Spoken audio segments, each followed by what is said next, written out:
अस्सलाम वालेकुम व्यूअर्स। 13 जून को मैंने कॉलम लिखा। उसका उन्वान था अवाम और अशराफिया की ख़तरनाक तरीन गलती। अल्हम्दुलिल्लाह रिस्पॉन्स मेरे कॉलम का ठीक होता है, बहुत ठीक होता है, लेकिन इसका कुछ ज़रूरत से ज़्यादा। कॉलम लंबा है, मैं पढ़ के आपको बोर नहीं करूँगा। मैं इसका बुनियादी मरकज़ी ख़्याल आपके सामने रखता हूँ। अवाम और अशराफिया हमारी 2 नंबर है, लेकिन बहरहाल है। अवाम और अशराफिया की सबसे भयानक गलती ये है कि हम सब लोग ओवरनाइट, रातों रात, जिसे कहते हैं हथेली पे सरसों जमाना, कोई पॉजिटिव तामीरी तब्दीली की ख्वाहिश। व्यूअर्स, आप गवार हैं, इंसान आते जाते रहते हैं, आज हैं कल नहीं हैं। आप गवाही देना इस बात की, और आप ये याद रखना, पाकिस्तान उस फेज से निकल चुका है जब यहाँ रातों रात या 2, 4, 5 साल में कोई पॉजिटिव तब्दीली आ सकती है। ये अवाम और अशराफिया की, अवाम को अनपढ़ रखा गया, जाहिल रखा गया, उनको तो इल्म शिल्म है कोई नहीं, वो तो जज्बात से या पेट के ज़रिए, दिमाग से नहीं, मैदे से सोचते हैं। गुर्बत इतनी है, जिस आदमी को अगले वक्त की रोटी का मसला हो, जिसकी माँ बीमार हो, बाप बीमार हो, दवाई ना हो, जिसके पास रोज़गार ना हो, उसकी तो वैसी अकल मत मारी जाती है। हमारे हुजूर ने बनी नौ इंसान की तारीख़ के सबसे कामिल, सबसे खूबसूरत इंसान ने पनाह मांगी अफलास से कि ये कुफ्र तक ले जाती है। सो अवाम को तो छोड़ें, वो तो चाहते हैं रातों रात को मोजा हो जाए। ठीक है, हर चौक में से कोई तेल निकल आए, शिमला पहाड़ी में से सोना निकल आए, ये नहीं होना। हुक्मरान जो हैं वो अपनी खबासत की वजह से, वो अपनी लोगों को बेवकूफ़ बनाने की वजह से, ये उनके अंदर है कि लोग एक्सप्लॉइट करना है। पहले इक़्तिदार में आने की वो जंग लड़ते हैं, हर तरह का झूठ बोलते हैं, हर तरह का झूठ बोलते हैं, कोई शर्म कोई हया नहीं। जब आ जाते हैं तो फिर वो एक और तरह के झूठ बोलना शुरू कर देते हैं ताकि अपने इक़्तिदार को तूल दे सकें। पाकिस्तान इस फेज से निकल चुका है। यहाँ जब तक 15 से 20 साल का रोड मैप लोगों के साथ शेयर नहीं किया जाता और बता नहीं दिया जाता कि पहले 5 साल में ये काम होंगे, अगले 5 साल में ये कुछ होगा, उससे अगले 5 साल में ये, इसका मतलब है एक नस्ल को सोच समझ के रज़ाकाराना तौर पे कुर्बानी देनी होगी। उसके अलावा there is no way out. मैं तो उम्र के इस हिस्से में हूँ, आज है कल नहीं है। 10 साल 15 साल बाद अगर ये तब्दीली नहीं आती इस मुल्क में, ये बद से बदतर और बदतर से बदतरीन हालात में होगा। ये हो सकता ही नहीं। पहली बात देखें, पूरी दुनिया की रिकॉर्डेड हिस्ट्री हमारे सामने है इंसानों की, वो क्या है?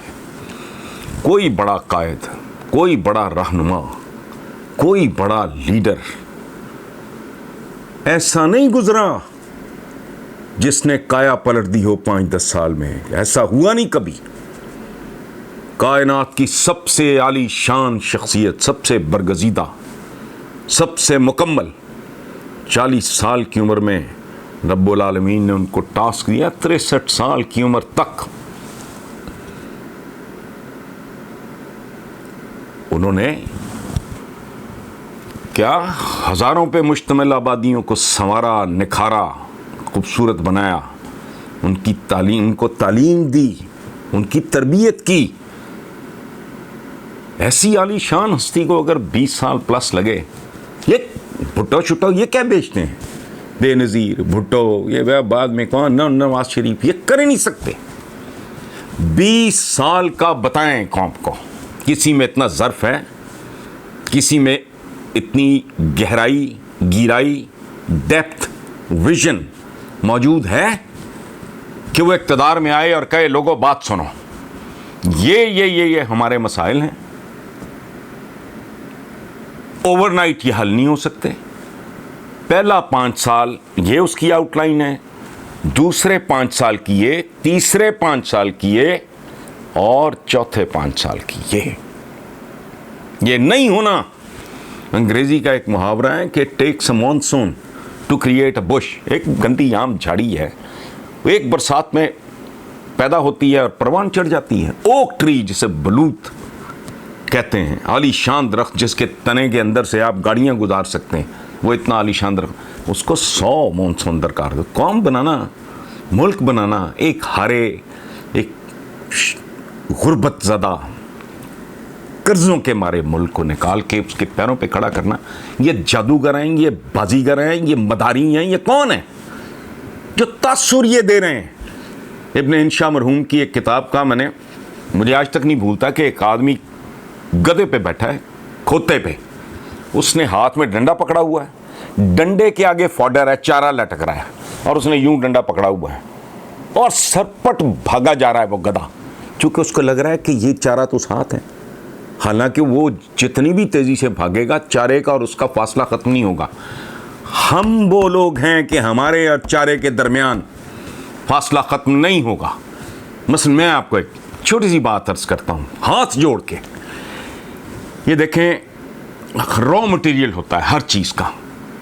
अगर मैं या आप दुनिया के बेहतरीन कारपेंटर हैं, हम जैसा तरखान ही कोई नहीं, हमें दीमक ज़्यादा लकड़ी दोगे तो हम क्या कर लेंगे? आप बहुत बड़े फैशन डिज़ाइनर हैं, मैं आपको गला सड़ा लंडे का कपड़ा ला के दे देता हूं कि इसका नहीं होगा। रॉ मटेरियल से मेरी मुराद क्या है? हमारे बच्चे,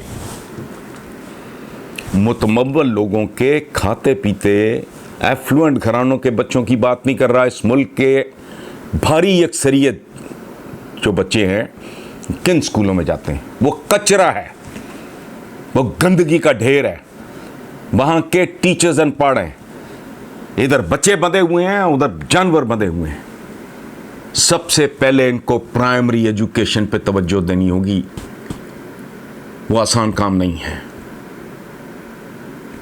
प्राइमरी एजुकेशन, बच्चा मुकम्मल हो जाता है, उसकी बुनियादें रख दी जाती हैं, उस पे चाहो 100 मंजिला बना लो, तुम तो एक मंजिला नहीं बना सकते।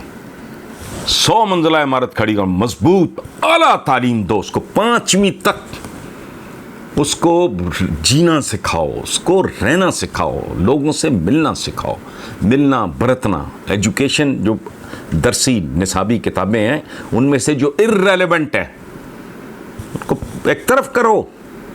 ढंग का जिन मैदानों में उन्होंने दुनिया के साथ compete करना है। फिर 5वीं से 8वीं तक, 5वीं से 8वीं तक फिर एक और सिलसिला हो, और फिर शायद मैं एक्सपर्ट नहीं हूं, मैं एक मरकजी ख्याल दे रहा हूं, 8वीं से मैट्रिक तक। फिर क्या होगा?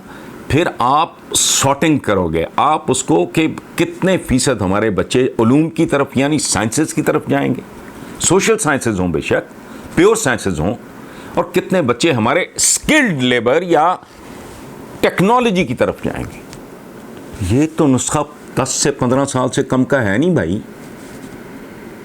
कौन करेगा? झूठे करेंगे, बेईमान और बददियानत करेंगे ये तो शुरू ही नहीं कर रहे हैं। ये दिखावे के लिए जब शहबाज शरीफ साहब ये पोलो पोलड़ियाँ और ये ऑरेंज और वो पता नहीं क्या मेट्रो, वो मैं कहता था ओए ओए तवज्जो, होश करो।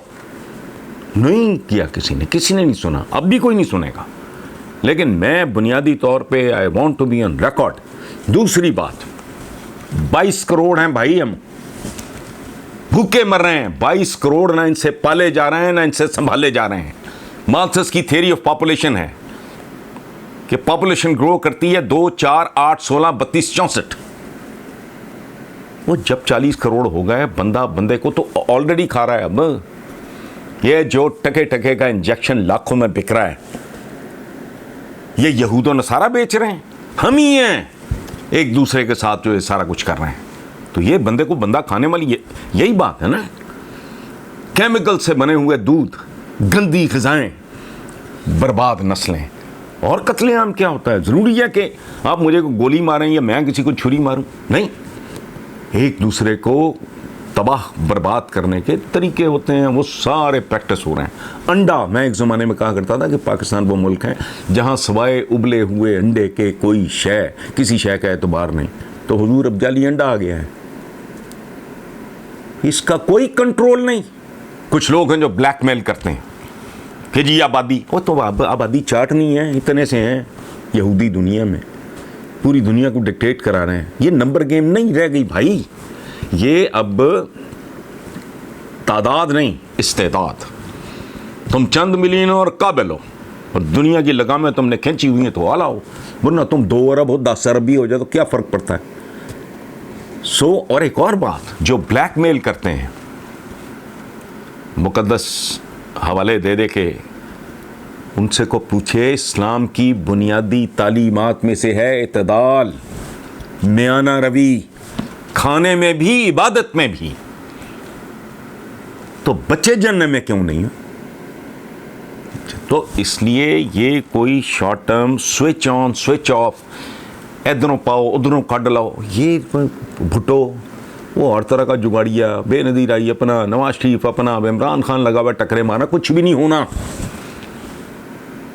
मेरे मुंह में खाक, अगर मैं ना रहा मेरी कब्र पे आके जूते मारें, अगर कुछ हो गया नहीं होगा। ये दुनिया की तारीख में कभी नहीं हुआ। और ये तो सूरत हाल इतनी भयानक है, इतनी खौफनाक है। अदाद शुमार हर चीज़ तो छपती है, मुल्क की कर्ज़े कितने, गैर मुल्की कर्ज़े कितने हैं, हमारी इक़्तिसादी हालत क्या है, हमारी अखलाकी हालत क्या है, कौन लोग हैं, हम क्या कर रहे हैं। अभी एक गैंग पकड़ा गया है, वो पता नहीं किस बुरी तरह ब्लैकमेल कर रहा था। वो ढूंढते थे कोरोना के मुतमब्बल खाते पीते घरों के पेशेंट्स, उनको फ़ोन करते थे, उनको करते थे, वो पता नहीं वो 15-15 हज़ार का इंजेक्शन वो कई लाख का बेच रहे हैं। रमज़ान और मुबारक में हम बाज नहीं आते ब्लैक करने से, और ब्लैक भी कहाँ से, यूटिलिटी स्टोर से चीनी चोरी करवा के उधर हाजी साहब लोगों को अफ्तारी भी करा रहे हैं, नमाज भी कज़ा नहीं कर रहे हैं, लेकिन साथ ये काम भी हो रहा है। तो ये एक तालीम, तरबियत और पॉपुलेशन, ये 2 बुनियादी बातें ये ओवरनाइट हो ही नहीं सकती। तफसीलात में तो जाने का ना वक्त है ना मौका है। ये कॉलम है आवाम और अशराफिया की ख़तरनाक तरीन गलती। अब इसमें मैंने कुछ नहीं लेना देना, मेरा इसमें ना कोई ज़ाती नुकसान है ना ज़ाती नफ़ा है, कुछ नहीं। तो अगर वक्त मिले आपको, 13 जून 2020 कॉलम है, मैं तफसील में नहीं जाना चाह रहा। कौम को बनाओ लंबी रेस का घोड़ा, मानो कि नहीं हो सकता, इतना ज़र्फ ही नहीं है, इतनी अकल ही नहीं है। ऐसा तासुर देते हैं जैसे बस 6 महीने की बात है। वही इब्न इंशा का वो गधे पे बैठा हुआ सियाना आदमी जिसने आगे फॉर्डर लगाया हुआ डंडे पे, और गधा भागा जा रहा है। 70 साल हो गया, तुम्हारा कोई बंदा फ्यूडल तुमने नहीं छोड़ा, भुट्टो जैसा फ्यूडल। ऑक्सफोर्ड तो पता नहीं बर्कले का पड़ा हुआ, ये ऑक्सफोर्ड की पड़ी भी बेनज़ीर भी आ गई, ऑक्सफोर्ड का पड़ा हुआ एक और बैठा है। इससे पहले नवाज शरीफ सनतकार था, बैंकर भी आपने आजमा के देख लिया, बनता ही कुछ नहीं, बद से बदतर है। तो समझ नहीं आ रही। बेवकूफ़ की एक पहचान ये है कि वो हर बार एक ही काम करके सोचता ये है कि इस बार नतीजा मुख्तलिफ होगा। सो प्लीज़ मेरी 10 वसा अपील है, कम से कम एक फ़िज़ा तो कम से कम बना सकते हैं हम अपने मुल्क के लिए, अपनी आइंदा नस्लों के लिए। हम और कुछ नहीं कर सकते, एक फ़िज़ा तो बन सकते हैं, ये चीखो पुकार तो कर सकते हैं, इस बात को आम तो कर सकते हैं, इस पर बहस तो कर सकते हैं। और मुझे ही बता दे कोई, यार तुम बकवास कर रहे हो, ये वो तरीका है कि 5 साल में खुशहाली आ जाएगी, ये वो तरीका है कि 10 साल में सारे कर्जे उतर जाएंगे, ये वो तरीका है कि लिटरेसी रेट रातों रात बेहतर हो जाएगा। नहीं होगा। मेरी अकल ये कहती है, इसमें अगर कोई नक्स है, कजी है, बदसूरती है, ख्याल कमज़ोर है, please correct me. Thank you.